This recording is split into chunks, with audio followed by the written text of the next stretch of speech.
আজ বানাবো চিংড়ি মাছ দিয়ে কচু পাতা। কচু পাতাগুলো আমি প্রথমে ভালো করে ধুয়ে নিয়েছি, এখানে সেদ্ধ করার জন্য বসিয়ে দিচ্ছি।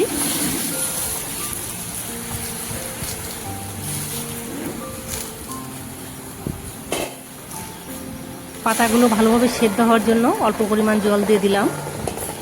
এবার 2 মিনিটের মতো ঢেকে দেবো।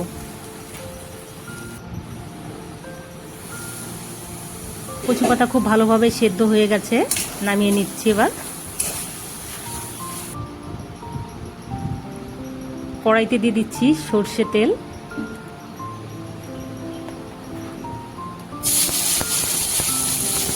চিংড়ি মাছগুলো এবার ভালো করে ভেজে নেব।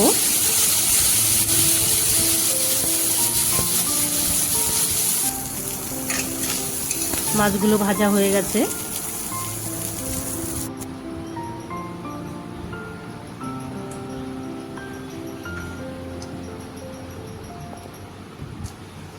ফোড়নে দিলাম একটা শুকনো লঙ্কা। শুকনো লঙ্কাটাকে আমি একটু ভেঙে নিয়েছি। কালো জিরা,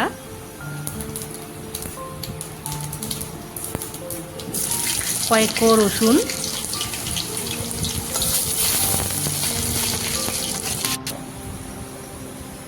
এবার দিয়ে দিচ্ছি পেঁয়াজ। এখানে আমি একটা পেঁয়াজ দিয়েছি। যারা রসুন পছন্দ করেন তারা শুধু রসুন দিয়ে করতে পারেন, শুধু পেঁয়াজ দিয়েও রান্নাটা আপনারা করতে পারেন। এবার দিয়ে দিলাম চেরা কাঁচা লঙ্কা। লঙ্কাগুলো আমি পেঁয়াজের সঙ্গে আরও 1 মিনিটের মতো কষিয়ে নেব।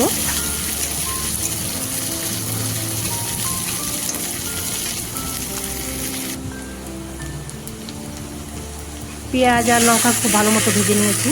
এবার কচু পাতাটা দিয়ে দিলাম।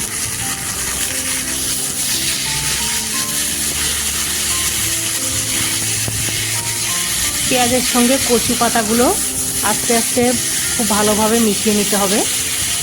আঁচটাকে লোতে রাখতে হবে আর বারবার করে নেড়ে দিতে হবে। দিয়ে দিচ্ছি পরিমাণ মতো হলুদ, পরিমাণ মতো লবণ। লবণ হলুদ দিয়ে আরও 2 মিনিটের মতো কষিয়ে নিচ্ছি। লবণটা আপনারা প্রথমেই দেবেন না, তাহলে শাক থেকে আগেই জল ছেড়ে যাবে।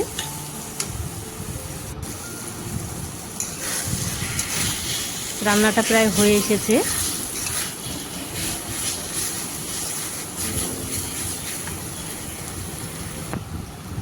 এবার ভেজে রাখা চিংড়ি মাছগুলো দিয়ে দিচ্ছি।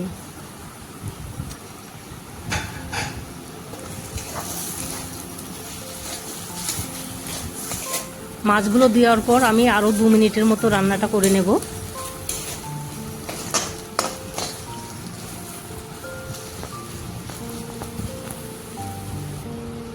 কচু পাতা রান্না হয়ে গেছে, এবার নামিয়ে নিচ্ছি। ভিডিওটি ভালো লাগলে লাইক, শেয়ার, সাবস্ক্রাইব করবেন।